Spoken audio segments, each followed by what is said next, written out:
സ്വാഗതം. കേരളത്തിൽ വധിക്കേണ്ട 977 പേരുടെ ഹിറ്റ് ലിസ്റ്റ് പോപ്പുലർ ഫ്രണ്ട് തയ്യാറാക്കിയതായി NIA. ഹിറ്റ് ലിസ്റ്റിൽ ഉൾപ്പെട്ടിരിക്കുന്നവരിൽ അധികവും RSS BJP നേതാക്കളാണ്. മൂന്നിടങ്ങളിൽ നിന്ന് പിടിച്ചെടുത്ത ഹിറ്റ് ലിസ്റ്റിൽ RSS നേതാവ് വത്സൻ തില്ലങ്കരിയുടെയും ഹിന്ദു ഐക്യവേദി സംസ്ഥാന അധ്യക്ഷ KP ശശികലയുടെയും പേരുകൾ ഉൾപ്പെട്ടിരുന്നു. പട്ടികയിൽ ഉൾപ്പെട്ട റിട്ടയർഡ് ജഡ്ജി ആലുവ സ്വദേശിയാണ്.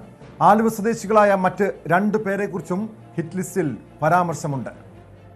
ശ്രീനിവാസൻ വധക്കേസിലെ പ്രതികളായ മുഹമ്മദ് ബിലാൽ, റിയാസുദ്ദീൻ, അൻസാർ, സഹീർ എന്നിവരുടെ ജാമ്യാപേക്ഷയെ എതിർത്തപ്പോഴാണ് NIA ഈ വിശദാംശങ്ങൾ കോടതിയിൽ സമർപ്പിച്ചത്. വിവരങ്ങളുമായി കൊച്ചിയിൽ നിന്ന് ആജ്ഞ രവീന്ദ്രനും തിരുവനന്തപുരത്ത് നിന്ന് ഡാൻ കുര്യനും ചേരുന്നുണ്ട്. ആദ്യം ആജ്ഞയിലേക്കാണ്. ആജ്ഞ, ഇതൊരു ഞെട്ടിപ്പിക്കുന്ന പട്ടികയാണ്.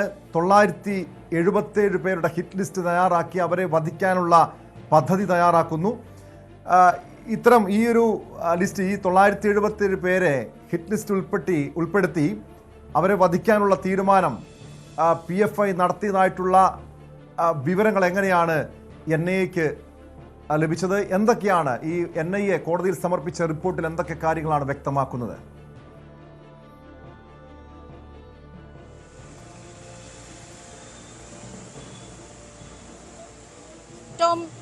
PFI കേസുകളുമായി ബന്ധപ്പെട്ട് ജാമ്യ ഹർജി പരിഗണിക്കുന്ന സമയത്ത്, പ്രതികളുടെ ജാമ്യ ഹർജി പരിഗണിക്കുന്ന സമയത്താണ് ഇത്തരത്തിലൊരു വാദം കോടതിയിൽ NIA ഉന്നയിക്കുന്നത്. അതായത് 3 വർഷമായി ജയിലിൽ തന്നെയാണ് എന്നായിരുന്നു ഹർജിക്കാരുടെ വാദം. കേസിന്റെ വിചാരണ അവസാനിച്ചിട്ടുണ്ട്, ഇനിയെങ്കിലും തങ്ങൾക്ക് ജാമ്യം നൽകണം എന്ന് ആയിരുന്നു ഹർജിക്കാർ കോടതിയിൽ ആവശ്യപ്പെട്ടത്. അതേസമയം ജാമ്യ ഹർജി പരിഗണിക്കുമ്പോൾ ഇന്ന കാരണങ്ങളുണ്ട് എന്ന് NIA നിരത്തുകയും ആ കാരണങ്ങൾ 977 പേരുടെ ഹിറ്റ് ലിസ്റ്റാണ് PFI തയ്യാറാക്കിയിരിക്കുന്നത്. ഈ ഹിറ്റ് ലിസ്റ്റിൽ ഒരു മുൻ ജഡ്ജി, ജില്ലാ ജഡ്ജി ഉൾപ്പെടെയുള്ളവരുടെ പേരുണ്ട്, സാമൂഹ്യ രംഗത്തെ നേതാക്കളുടെ പേരുണ്ട്, അതുപോലെ ആക്ടിവിസ്റ്റുകളുടെ പേരുണ്ട്, രാഷ്ട്രീയ നേതാക്കളുടെ പേരുണ്ട്. അങ്ങനെ നിരവധി പേരുകൾ നിരവധി പേരെ ഉൾക്കൊള്ളിച്ചുകൊണ്ടാണ് ഇത്തരം ഒരു ഹിറ്റ് ലിസ്റ്റ് തയ്യാറാക്കിയിരിക്കുന്നത്.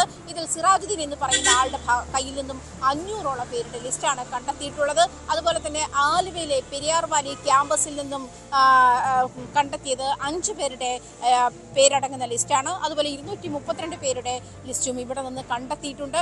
ഇതേ സമയം പെരിയാർ വാലി ക്യാമ്പസ് PFIയുടെ ആയുധ പരിശീലന കേന്ദ്രമാണെന്നും NIA നേരത്തെ കണ്ടെത്തിയിരുന്നു. ഇതുമായി ബന്ധപ്പെട്ട് UAPA നിയമപ്രകാരം ഇത് സീസ് ചെയ്തിരിക്കുന്ന സാഹചര്യം കൂടിയുണ്ട് എന്ന് കോടതിയെ ബോധ്യപ്പെടുത്തുകയുണ്ടായി. ഈ ഒരു സാഹചര്യത്തിൽ ഇത്തരത്തിൽ അതായത് കേരളത്തെ ഞെട്ടിച്ച ആക്രമണങ്ങൾ, കൊലപാതകം, ഇതൊക്കെ PFIയുടെ ലിസ്റ്റിലേക്ക് വരികയും ഭീകരവാദത്തിന് പ്രയോറിറ്റി നൽകി അല്ലെങ്കിൽ ഭീകരവാദത്തെ പിന്തുണച്ചുകൊണ്ട് ഇവിടെ അത്തരത്തിൽ ഭീകരവാദ പ്രവർത്തനങ്ങൾ നടത്തുകയും വിദേശ രാജ്യങ്ങളിൽ നിന്നും ഫണ്ട് കൈപ്പറ്റിയും ഇത്തരത്തിൽ ഭീകരവാദ പ്രവർത്തനങ്ങൾ നടത്തി വരികയുമാണ് PFI എന്നുള്ള കാരണങ്ങൾ ചൂണ്ടിക്കാട്ടിക്കൊണ്ടായിരുന്നു 2022 PFIയെ നിരോധിക്കുന്ന ഒരു സാഹചര്യത്തിലേക്ക് വന്നത്. 2022 മെയ് മാസത്തിലാണ് NIA ഈ PFIയെ നിരീക്ഷിച്ചു തുടങ്ങിയത്. അതിനുശേഷം അതേ വർഷം തന്നെ ശ്രീനിവാസൻ കൊലക്കേസും NIA ഏറ്റെടുക്കുകയുണ്ടായി. ഈ അന്വേഷണത്തിനൊടുവിൽ ഇതേ തുടർന്ന് നടത്തിയ അന്വേഷണത്തിലാണ് PFI ഇത്തരത്തിലൊരു ഹിറ്റ് ലിസ്റ്റ് തയ്യാറാക്കിയിട്ടുണ്ട്. അതിൽ സാമൂഹ്യ രാഷ്ട്രീയ രംഗത്തെ പ്രമുഖരുണ്ട്, അതുപോലെ തന്നെ ഒരു മുൻ ജില്ലാ ജഡ്ജിയുണ്ട്. ഇങ്ങനെ ഒരു വലിയ പാനൽ തന്നെ തയ്യാറാക്കിക്കൊണ്ട് തന്നെ ഇപ്പോഴും PFIയുടെ സ്ലീപ്പർ സെല്ലുകൾ പ്രവർത്തിക്കുന്നുണ്ട്, റിപ്പോർട്ടിംഗ് വിങ്ങുകൾ പ്രവർത്തിക്കുന്നുണ്ട്. അതിൽ ചില ആളുകളുടെ ഈ ജാമ്യ ഹർജിയുമായി കോടതിയിൽ എത്തിയവരുടെ തന്നെ കയ്യിൽ തന്നെ, അത് അവരുടെ നേതൃത്വത്തിൽ തന്നെ ഇത്തരത്തിൽ ഹിറ്റ് ലിസ്റ്റുകൾ തയ്യാറാക്കപ്പെട്ടിട്ടുണ്ട് തുടങ്ങിയ കാര്യങ്ങളൊക്കെ കോടതിയെ ബോധ്യപ്പെടുത്തുകയുണ്ടായി. NIA 2047 ഇസ്ലാമിക രാഷ്ട്രമെന്നൊരു സ്വപ്നം ഇന്ത്യയെ വെച്ചുകൊണ്ട് അത്തരത്തിലൊരു സ്വപ്നമാണ് PFI കാണുന്നത്. അതുകൊണ്ട് തന്നെ ആ 2047 പ്രവർത്തനങ്ങൾക്ക് വേണ്ടിയിട്ടാണ് PFI ലക്ഷ്യമിടുന്നത് എന്ന് 2022 തന്നെ ബീഹാറിൽ വെച്ച് തന്നെയാണ് ഈ ഒരു കേന്ദ്രം കണ്ടെത്തുന്നതും അതുമായി ബന്ധപ്പെട്ട് നടത്തിയ അന്വേഷണങ്ങളൊടുവിലാണ് കേരളത്തിലെത്തുന്നതും PFIയെ നിരോധിത സംഘടനയായി പ്രഖ്യാപിക്കുന്ന ഒരു സാഹചര്യത്തിലേക്ക് വരുന്നതും. അങ്ങനെയാണ് കേരളത്തെ ഞെട്ടിച്ചത്. കൈവെട്ട കേസും അതുപോലെ സൂചിപ്പിച്ചതുപോലെ PFI നിരോധനത്തിന് ശേഷവും PFIയുടെ ഒരു സ്ലീപ്പർ സെല്ല് ഇവിടെ പ്രവർത്തിക്കുന്നുണ്ട്, കേരളത്തിൽ പ്രവർത്തിക്കുന്നുണ്ട് എന്ന് തന്നെയല്ലേ NIA കോടതിയിൽ സമർപ്പിച്ച റിപ്പോർട്ടിൽ വ്യക്തമാക്കുന്നത്? അതിനൊരു സംഘടിത സ്വഭാവമുണ്ടോ? ആരാണ് അതിനെ നിയന്ത്രിക്കുന്നത്? കാരണം PFIയുടെ മറ്റ് പ്രധാനപ്പെട്ട നേതാക്കളൊക്കെ ജയിലിലാണ്, പല കേസുകളുമായി ബന്ധപ്പെട്ടും മറ്റുമൊക്കെ ജയിലിലുണ്ട്. ആരാണ് ഇപ്പോൾ ഈ ഈ ഒരു സമാന്തര സംവിധാനത്തെ, അതായത് PFI നിരോധനത്തിന് ശേഷമുള്ള ഈ സമാന്തര സംവിധാനത്തിന് നേതൃത്വം നൽകുന്നത് തുടങ്ങിയ കാര്യങ്ങളിൽ NIA-ക്ക് വ്യക്തമായ വിവരങ്ങൾ ലഭിച്ചിട്ടുണ്ടോ ആജ്ഞ? തീർച്ചയായിട്ടും അത്തരം സ്ലീപ്പർ സെല്ലുകൾ പ്രവർത്തിക്കുന്നുണ്ട് എന്നുള്ള വ്യക്തമായ വിവരത്തെ തുടർന്ന് തന്നെയാണ് PFI NIA ഇത്തരത്തിലുള്ള അന്വേഷണം നടത്തുന്നത്. ഇത്തരം PFI തയ്യാറാക്കിയിട്ടുള്ള ഹിറ്റ് ലിസ്റ്റുകളിലേക്ക് എത്തിപ്പെടുന്നതും അങ്ങനെയാണ് എന്നാണ് NIA കോടതിയിൽ വ്യക്തമാക്കിയിരിക്കുന്നത്. അതേസമയം ഈ പ്രതികൾക്കെതിരെ സത്യസന്ധമായ കാരണങ്ങളാണ് NIA ചൂണ്ടിക്കാട്ടിയത് എന്നാണ് NIA സ്പെഷ്യൽ കോടതി ജഡ്ജ് മോഹൻദാസ് വിലയിരുത്തുന്നത്. അങ്ങനെയാണ്. അതുകൊണ്ട് തന്നെ ജാമ്യം ഇപ്പോൾ പരിഗണിക്കാനാകില്ല. പ്രത്യേകിച്ചും 3 വർഷമായി തങ്ങൾ ജയിലിൽ കിടക്കാൻ തുടങ്ങിയിട്ട്, അതുകൊണ്ട് ജാമ്യം നൽകണം. കേസിന്റെ വിചാരണ തന്നെ അവസാനിക്കാറായി, ആ കാലഘട്ടം തന്നെ അവസാനിക്കാറായി. 3 വർഷമായി നിരന്തരമായി ജയിലിൽ കിടക്കുകയാണ് ജാമ്യം ലഭിക്കാതെ. അതുകൊണ്ട് തന്നെ ജാമ്യം അനുവദിക്കണം. തങ്ങൾ ഈ കേസിൽ നിരപരാധികളാണ്, തങ്ങൾക്കെതിരെയുള്ള ഈ ആരോപണങ്ങൾ കെട്ടിച്ചമച്ചതാണ് തുടങ്ങിയ കാര്യങ്ങളായിരുന്നു PFI നേതാക്കൾ കോടതിയെ ബോധ്യപ്പെടുത്തിയത്. പക്ഷേ സത്യസന്ധമായി ഇതിൽ NIA-യുടെ ലിസ്റ്റുകളിൽ ഒരു ഗൗരവകരമായുള്ള റിപ്പോർട്ടാണ് NIA കോടതിയിൽ സമർപ്പിച്ചിരിക്കുന്നത്. അതുകൊണ്ട് തന്നെ ഈ ലിസ്റ്റുകൾ അങ്ങേറ്റം പ്രൊട്ടക്റ്റീവ് വിറ്റ്നസ് എന്ന് പറയുന്ന കാറ്റഗറിയിൽ പെടുന്നതാണ്. അതുകൊണ്ട് തന്നെ ഈ ലിസ്റ്റ് പുറത്തുവിടാനാകില്ല എന്നും കോടതി നിർദ്ദേശിക്കുന്നുണ്ട്. അതുകൊണ്ട് തന്നെയാണ് കോടതിയിൽ സമർപ്പിച്ച സത്യവാങ്മൂലത്തിൽ നിന്ന് NIA ഈ ലിസ്റ്റുകൾ തന്നെ പുറത്തുവിടാത്തത്. ഇവരുടെ ജീവന് സുരക്ഷാ ഭീഷണി ഉണ്ടാകുമെന്നുള്ള ഒരു മുൻവിധി കൂടി ഇതിനൊപ്പം ചേർത്ത് വായിക്കേണ്ടതുണ്ട് എന്നാണ് മനസ്സിലാക്കാൻ കഴിയുന്നത്. അത് മാത്രമല്ല, ഈ 977 പേരടങ്ങുന്ന ഹിറ്റ് ലിസ്റ്റ് PFI-യുടെ കയ്യിൽ നിന്നും കണ്ടെത്തുമ്പോൾ, വിവിധ ആളുകളിൽ നിന്നായി കണ്ടെത്തുമ്പോൾ, അത് വധശ്രമത്തിനോ അല്ലെങ്കിൽ അവർക്ക് നേരെ ആക്രമണം ഉന്നയിക്കാനോ ആയിരിക്കുമെന്നുള്ള കാര്യത്തിൽ വ്യക്തതയുണ്ട്. അതുകൊണ്ട് തന്നെ ഇവർ രാഷ്ട്രീയ സാമൂഹ്യ നേതാക്കളെ ലക്ഷ്യമിട്ടുകൊണ്ട് തന്നെയാണ് ഇത്തരത്തിലുള്ള നീക്കങ്ങൾ നടത്തുന്നത് എന്നുള്ള കാര്യമാണ് NIA കോടതിയിൽ ബോധ്യപ്പെടുത്തിയിരിക്കുന്നത്. അങ്ങനെയാണ് NIA സ്പെഷ്യൽ കോടതിയാണ് ഇതുമായി ബന്ധപ്പെട്ടുള്ള ഹർജി പരിഗണിച്ചത്. ആ ഒരു സാഹചര്യത്തിലാണ് ഇത്തരത്തിലൊരു നീക്കം NIA-യുടെ ഭാഗത്തുനിന്നും ഉണ്ടായത്. എന്തായാലും PFI നിരോധിത സംഘടനയാണ്. PFI-യുടെ സ്ലീപ്പർ സെല്ലുകൾ പ്രവർത്തിച്ചു വരുന്നുണ്ട്. അത്തരത്തിൽ തന്നെ ഭീകരവാദത്തെ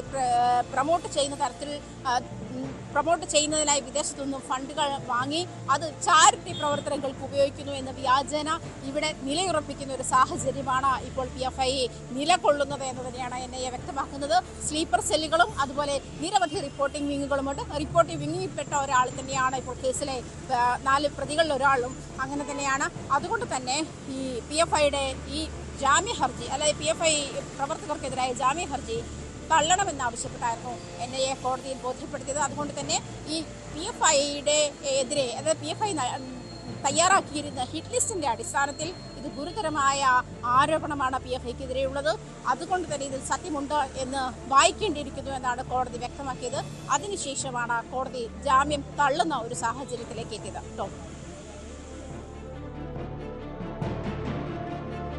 തീർച്ചയായും ആജ്ഞ സൂചിപ്പിച്ചതുപോലെ ശ്രീനിവാസൻ വധക്കേസിലെ പ്രതി സിറാജുദ്ദീനിൽ നിന്നാണ് ഒരു പട്ടിക ആദ്യം NIA-ക്ക് ലഭിക്കുന്നത്. അതിൽ 240 പേരുടെ, അതായത് PFI-യുടെ ഹിറ്റ് ലിസ്റ്റിലുള്ള 240 പേരുടെ പട്ടികയായിരുന്നു അതിലുണ്ടായിരുന്നത്. ആലുവ പെരിയാർ വാലിയിലെ PFI ഓഫീസിൽ നിന്ന് ഹിറ്റ് ലിസ്റ്റിൽ ഉൾപ്പെട്ട 5 പേരുടെ പേരുകൾ കിട്ടി. അറസ്റ്റിനായ അയൂബിന്റെ വീട്ടിൽ നിന്ന് പിടിച്ചെടുത്തത് 500 പേരുടെ പട്ടികയാണ്.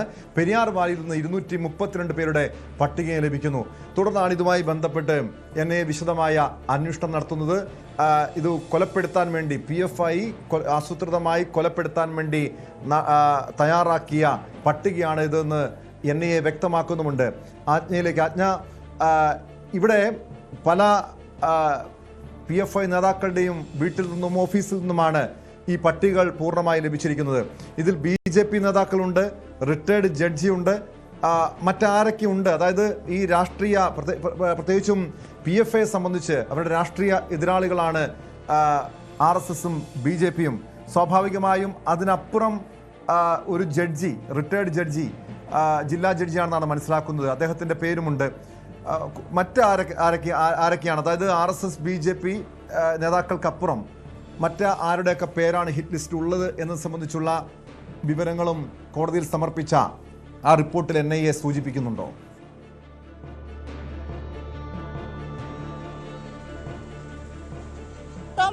ആക്ടിവിസ്റ്റുകൾ, രാഷ്ട്രീയ പ്രവർത്തകർ, സാമൂഹിക നേതാക്കൾ തുടങ്ങിയ ആളുകളെയൊക്കെ ചേർത്ത് തന്നെയാണ് ഹിറ്റ് ലിസ്റ്റ് തയ്യാറാക്കിയിരിക്കുന്നത്. പ്രത്യേകിച്ചും PFI എതിർത്ത് അവരുടെ പ്രവർത്തനങ്ങൾക്ക് വിഘാതമാകുന്ന ആളുകളൊക്കെ ഹിറ്റ് ലിസ്റ്റിൽ ഉണ്ടാകുന്നു എന്ന് പറയുമ്പോൾ 1000-ഓളം പേർ ആ ഹിറ്റ് ലിസ്റ്റിൽ പെടുന്നു എന്നുള്ളതാണ് വാസ്തവം. അതിൽ ജില്ലാ ജഡ്ജിയുടെ മുൻ ജില്ലാ ജഡ്ജിയുണ്ട്, ആൽവ സ്വദേശിയായ മുൻ ജില്ലാ ജഡ്ജിയുണ്ട് എന്നാണ് മനസ്സിലാക്കാൻ കഴിയുന്നത്. അതുപോലെ BJP RSS നേതാക്കളുണ്ട്.